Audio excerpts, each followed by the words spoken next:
Bonjour les amis, je m'appelle Jean-Pierre, j'ai 67 ans aujourd'hui. Je suis assis ici, dans mon petit salon aux murs trop fins en banlieue parisienne.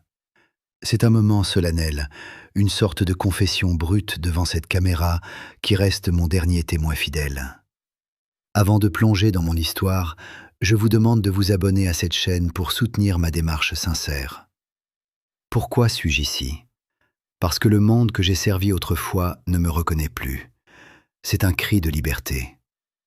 J'ai passé ma vie entière à servir, à protéger des frontières lointaines, et maintenant je me retrouve avec une modeste pension.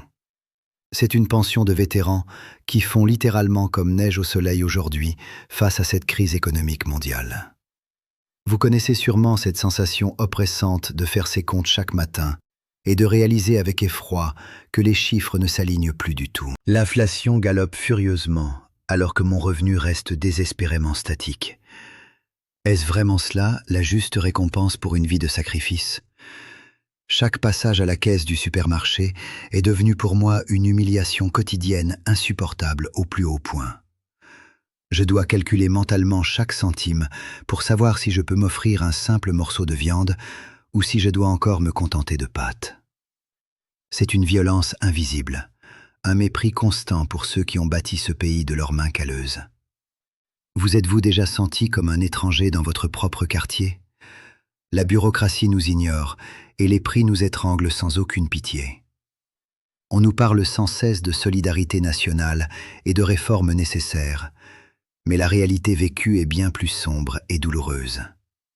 Je suis seul face à des formulaires administratifs complexes qui demandent toujours plus pour donner toujours moins chaque année. Le gouvernement semble avoir oublié que derrière les statistiques froides de la pauvreté, il y a des êtres humains avec une dignité bafouée. Ce n'est pas ma faute si l'économie s'effondre, c'est le résultat de plusieurs décennies de gestion désastreuse.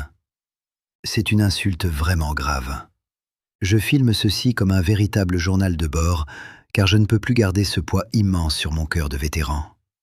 Ma maison, où j'ai vécu si longtemps, ressemble maintenant à une prison dorée dont je n'ai plus les moyens de payer le loyer exorbitant. La vulnérabilité m'envahit totalement quand je regarde mes cartons déjà entassés dans le couloir sombre de mon entrée. Est-ce que vous ressentez aussi cette angoisse quand le courrier arrive ? Bien, je ne vais pas me laisser abattre sans réagir. Alors, j'ai pris une décision radicale qui semble folle pour beaucoup, mais qui est devenue vitale pour ma survie personnelle. Si le système ne veut plus de moi, je veux apprendre à me passer de lui définitivement.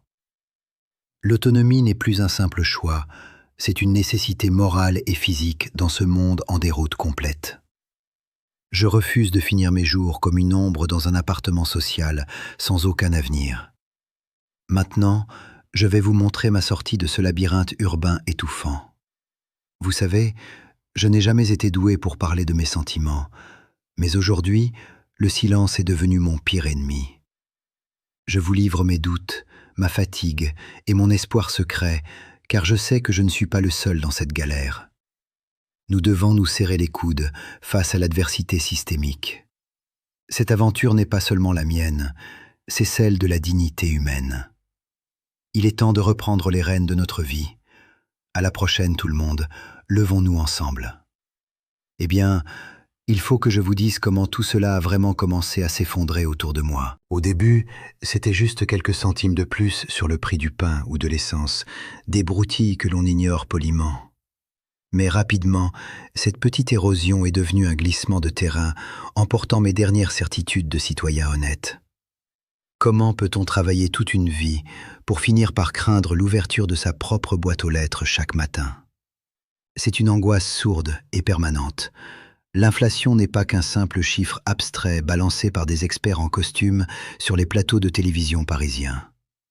Pour moi, c'est un voleur invisible qui s'introduit chez moi chaque nuit pour grignoter ma modeste pension de vieux vétéran.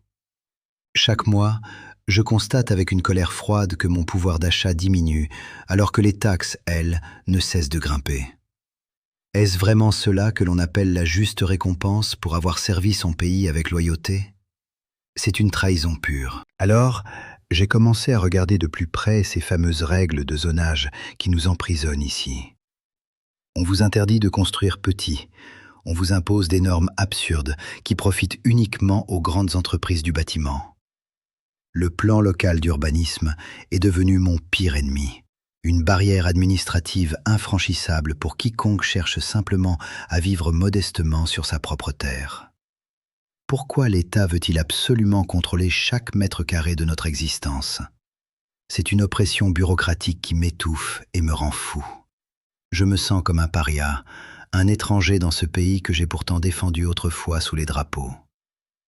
J'ai suivi toutes les règles, j'ai payé mes cotisations, j'ai respecté chaque loi sans jamais rechigner à la tâche. Et pourtant, aujourd'hui, je suis considéré comme un échec statistique, un poids mort pour une société qui ne jure plus que par la croissance rapide. Est-ce que ma dignité d'homme a une valeur marchande pour ces technocrates? Je crains malheureusement que la réponse soit négative. Vous savez, cette sensation de claustrophobie urbaine est devenue insupportable dans ce petit appartement aux murs de carton gris. Je suis entouré de milliers de gens, mais je n'ai jamais ressenti une solitude aussi profonde et aussi glaciale. Les voisins s'évitent dans l'ascenseur en panne, les visages sont fermés et les regards sont constamment fuyants. Comment est-ce que nous en sommes arrivés à construire des cités qui ressemblent à des morgues pour vivants? C'est un désastre humain que personne ne veut voir. Regardez ce contraste frappant entre mes efforts passés et la fragilité actuelle de ma situation financière de retraité. J'ai connu la boue des tranchées et la discipline de fer, mais rien ne m'avait préparé à cette humiliation sociale. Je me retrouve à devoir justifier mon existence auprès d'algorithmes informatiques froids qui ne comprennent rien à la vie réelle. Pourquoi devrais-je mendier des droits que j'ai déjà acquis par la force de mon travail? Le système est cassé, il est devenu une machine à broyer. La bureaucratie française est un labyrinthe sans fin, conçu uniquement pour décourager les plus courageux d'entre nous, je le jure. On vous demande des documents originaux, des signatures numériques et des preuves de vie, alors que vous êtes juste là. C'est une forme de harcèlement moral institutionnalisé qui vise à nous faire abandonner toute velléité d'indépendance réelle. Qu'espèrent-ils obtenir en nous traitant comme des numéros interchangeables sur un écran? Ils veulent notre soumission totale au nom d'une sécurité totalement illusoire. Eh bien, parlons franchement de ce sentiment d'injustice qui me brûle les entrailles chaque jour depuis maintenant plusieurs mois. On voit des millions gaspillés dans des projets inutiles pendant que nous devons choisir entre le chauffage et la nourriture. Comment est-ce possible dans une nation qui se targue d'être une grande puissance économique mondiale aujourd'hui? La fracture sociale n'est plus un concept, c'est une réalité sanglante qui coupe nos vies en deux sans aucun remords. C'est une insulte permanente à notre intelligence. Parfois, je reste assis dans le noir pour économiser quelques kilowatts d'électricité, car les prix sont devenus totalement délirants. On nous culpabilise pour notre consommation, alors que les enseignes lumineuses des centres commerciaux brillent toute la sainte nuit. C'est cette hypocrisie systémique qui me révolte le plus profondément dans cette triste affaire de crise énergétique. Pourquoi les petits doivent-ils toujours payer pour les excès des grands de ce monde? Je refuse de participer plus longtemps à cette mascarade grotesque. Est-ce que vous ressentez aussi cette pression invisible qui semble vouloir nous expulser de nos propres quartiers historiques? Les loyers explosent, les petits commerces ferment pour laisser place à des chaînes internationales sans aucune âme ni saveur. On nous pousse vers la périphérie, vers l'oubli, comme si notre présence dérangeait le nouveau paysage urbain aseptisé. C'est une forme de nettoyage social qui ne dit pas son nom, une violence sournoise exercée contre les plus vulnérables. Comment appeler cela autrement? J'ai vu des amis perdre tout ce qu'ils possédaient à cause d'un simple changement de loi ou d'une taxe imprévue. Des gens honnêtes qui ont travaillé dur et qui se retrouvent à la rue du jour au lendemain sans aide. Le système ne pardonne aucune erreur, aucun retard, aucune faiblesse, alors qu'il est lui-même pétri de failles et d'incohérences. Où est passée la fraternité que l'on affiche fièrement sur les frontons de nos mairies? C'est devenu un mot vide de sens. Alors, on finit par se demander si le problème ne vient pas de nous, si nous n'avons pas simplement échoué. Mais c'est un piège mental dangereux, car l'échec est structurel et non individuel dans cette économie en pleine déroute. Nous avons joué le jeu, nous avons respecté les termes du contrat social, mais l'autre partie a triché. Le gouvernement nous a vendu une sécurité qui n'existe plus que dans les discours électoraux mensongers. C'est une spoliation organisée de notre propre avenir. Je me souviens de l'époque où un simple salaire suffisait pour vivre décemment et élever une famille avec honneur. Aujourd'hui, il faut 2 revenus et 3 crédits pour simplement avoir le droit de dormir sous un toit qui fuit. Est-ce vraiment cela que l'on appelle le progrès social au XXIe siècle dans notre beau pays? C'est une régression brutale, un retour vers une forme de servage moderne où nous travaillons uniquement pour rembourser des dettes. Je refuse cela. Voyez-vous, les zones de construction sont devenues des forteresses, gardées par des règlements de zonage totalement absurdes et prohibitifs. Si je veux poser une caravane sur un terrain qui m'appartient, je suis traité comme un criminel dangereux. On nous impose des normes thermiques et esthétiques que nous ne pouvons plus payer avec nos maigres revenus actuels. Pourquoi le droit à l'habitat simple est-il devenu un luxe inaccessible pour le commun des mortels? C'est une dépossession de notre autonomie. Chaque jour, je marche dans ces rues bétonnées et je sens la colère monter comme une marée noire en moi. Je vois le gaspillage, l'indifférence et la cruauté d'un système qui préfère laisser des maisons vides plutôt que de loger ses citoyens.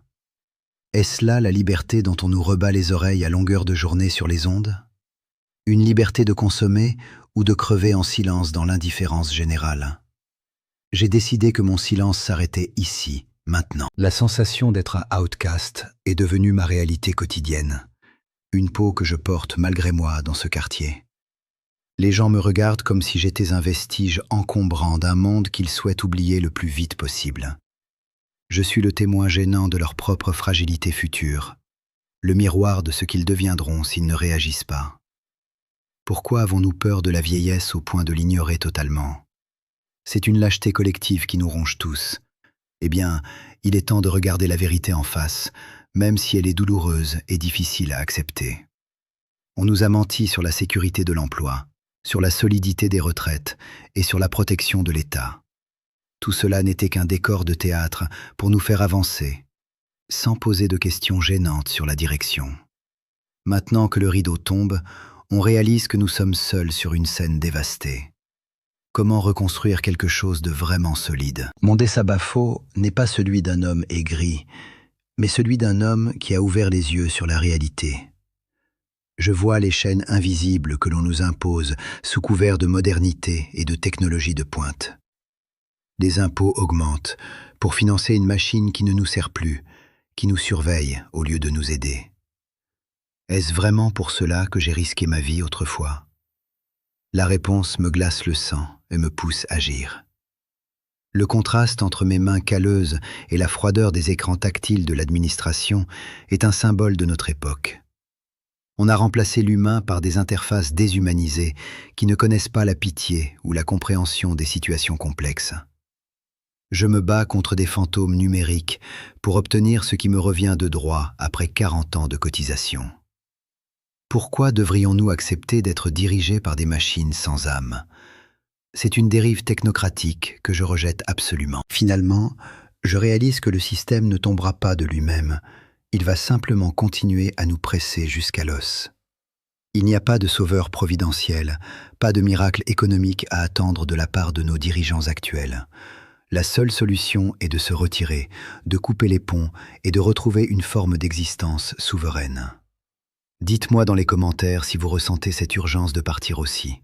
Dans la prochaine étape, je vous dévoilerai mon plan de sortie. À la prochaine tout le monde, levons-nous ensemble.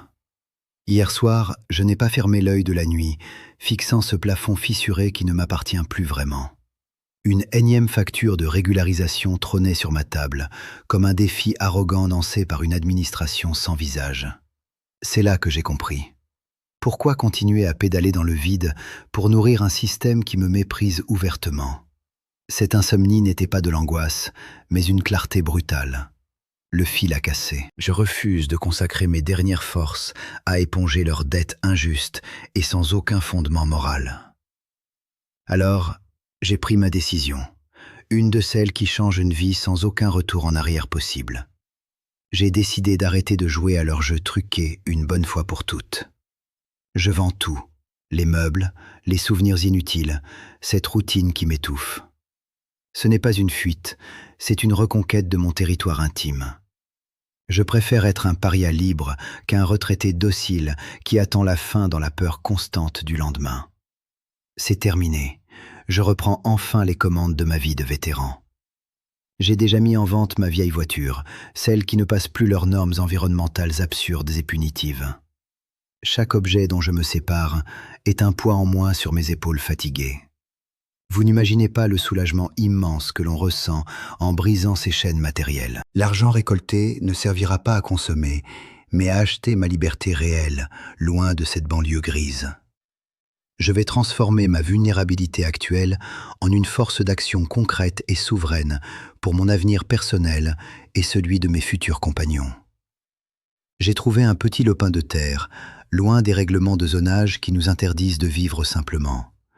Ce n'est pas le paradis, c'est une forêt brute qui demandera un travail acharné pour m'accueillir dignement. J'ai passé des semaines à étudier la permaculture et les systèmes solaires comme si ma vie en dépendait, car c'est la vérité. Qu'y a-t-il de mal à vouloir être souverain? L'autonomie totale est désormais ma seule et unique boussole pour le futur proche et très incertain des autres citadins. Est-ce que j'ai peur? Bien sûr que l'inconnu m'effraie au plus profond de mes tripes de vieux soldats, mais cette peur est saine, elle me rappelle que je suis enfin debout et pleinement acteur de mon destin. Je préfère 1000 fois lutter contre le froid de l'hiver que de subir l'indifférence glaciale de la bureaucratie française. Je ne demande plus rien à personne, je vais créer mon propre monde avec mes mains calleuses. Le saut est vertigineux, mais je respire enfin pour de vrai, car je suis redevenu un homme. Dites-moi dans les commentaires si vous avez déjà ressenti ce besoin viscéral de tout plaquer pour redevenir enfin vous-même dans ce monde. Vos nombreux témoignages me donnent la force nécessaire pour charger mon sac à dos et pour fermer cette porte grise définitivement. Le chemin sera certainement très long et parsemé d'embûches, mais la destination finale en vaut vraiment la peine. Nous ne sommes pas des victimes passives, nous sommes des bâtisseurs de notre propre résilience. À la prochaine tout le monde, levons-nous ensemble. Vendre toute une vie en un week-end sur le trottoir est une expérience qui vous brise le cœur avant de vous libérer. J'ai vu des inconnus emporter mes vieux livres, mes outils, et même ce fauteuil où j'ai passé tant de soirées à ruminer mes échecs. Chaque billet de 20 € froissé rejoignant ma boîte en fer était une brique pour ma future forteresse d'indépendance. Ce n'est pas du vide, c'est de la place pour demain. J'ai enfin respiré l'odeur du grand départ. Après des semaines de recherche acharnées sur des sites d'annonces douteux, j'ai fini par dénicher ce vieux fourgon aménagé des années 90. Il n'a rien de luxueux, croyez-moi sur parole. La peinture s'écaille et l'odeur de vieux plastique est omniprésente à l'intérieur. Mais son moteur est robuste, une mécanique simple que je peux réparer moi-même sans avoir besoin d'une valise électronique de diagnostic.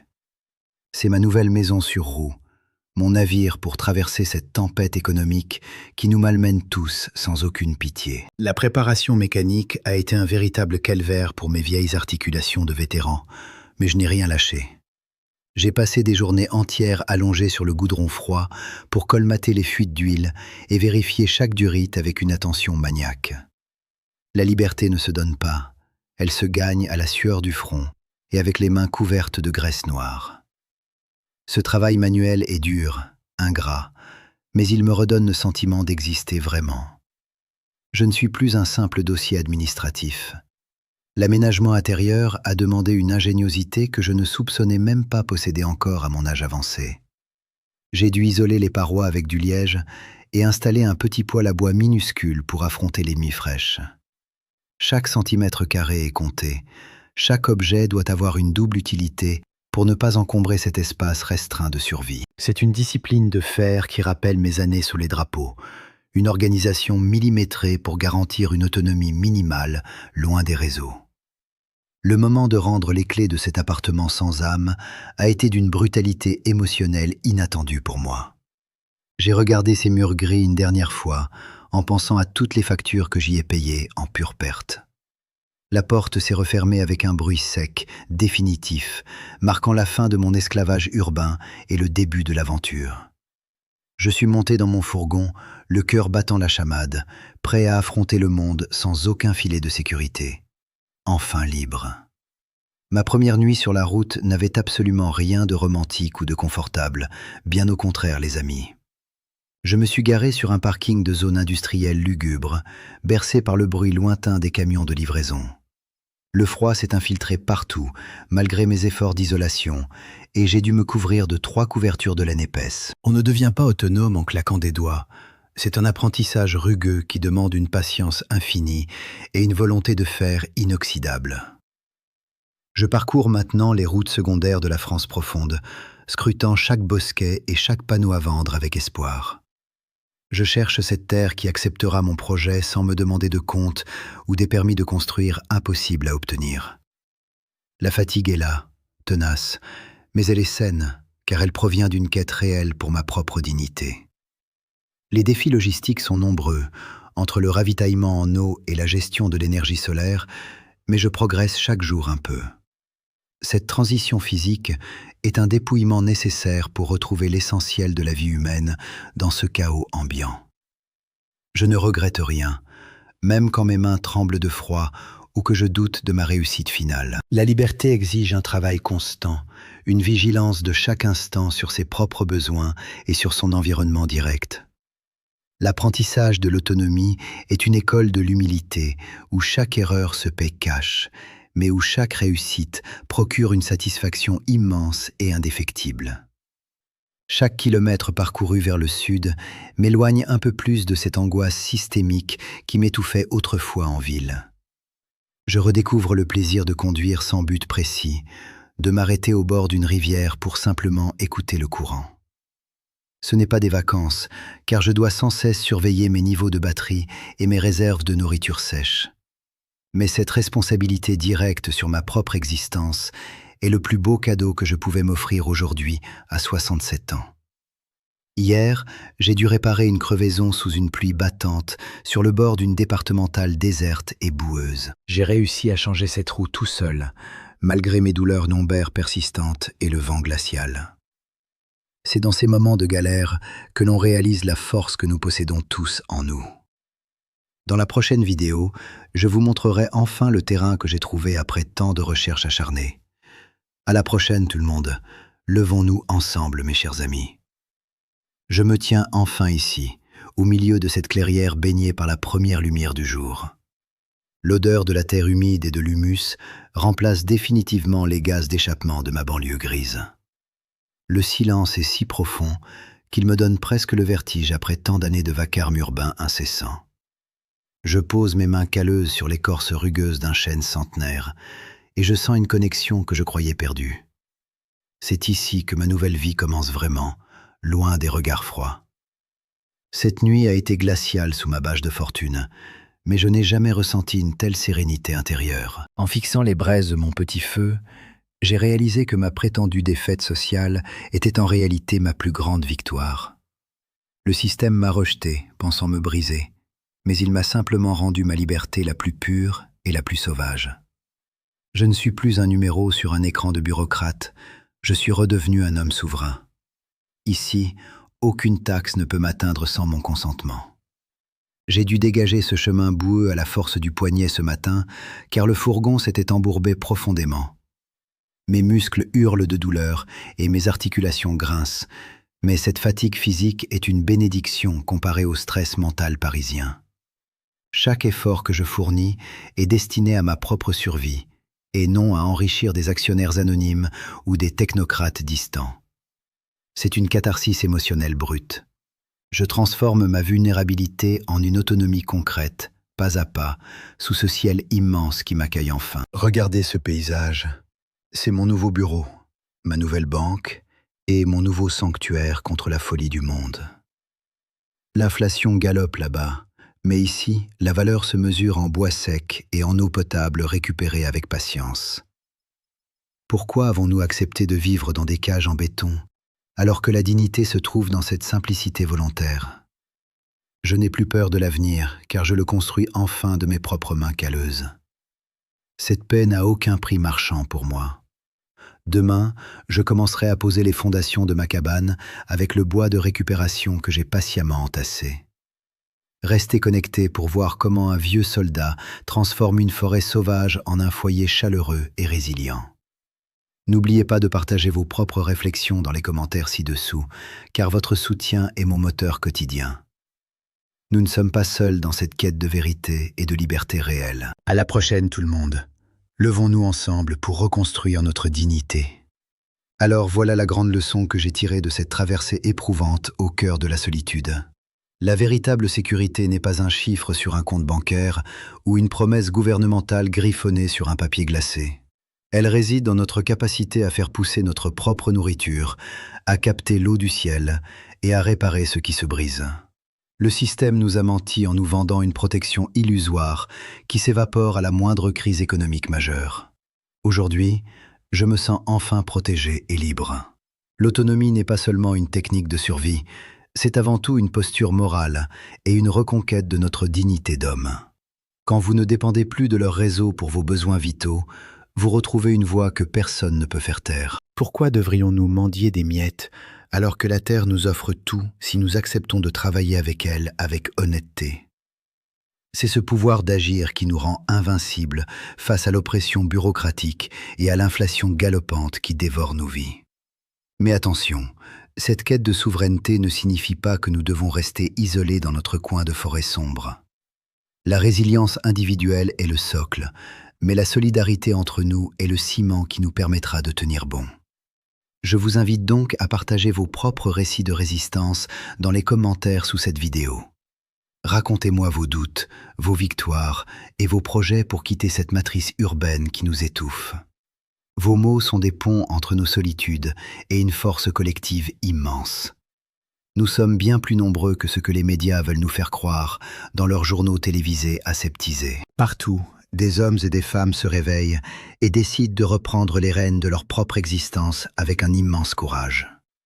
Ce manifeste n'est que le début d'un mouvement plus vaste vers une vie plus sobre, mais tellement plus riche en sens. Ne laissez jamais la peur du système paralyser vos rêves de liberté. Car le monde de demain appartient à ceux qui osent enfin se lever aujourd'hui. Bien, il est temps pour moi de retourner à mon ouvrage quotidien, car la Terre n'attend pas les longs discours inutiles. Je continuerai à vous montrer chaque étape de mon installation pour vous prouver que c'est possible, même à 67 ans. Gardez la tête haute, agissez concrètement et surtout, ne perdez jamais l'espoir d'une vie plus digne, loin des chaînes invisibles de ce système cruel. Merci de m'avoir écouté jusqu'au bout dans cette confession sincère. À la prochaine tout le monde, levons-nous ensemble.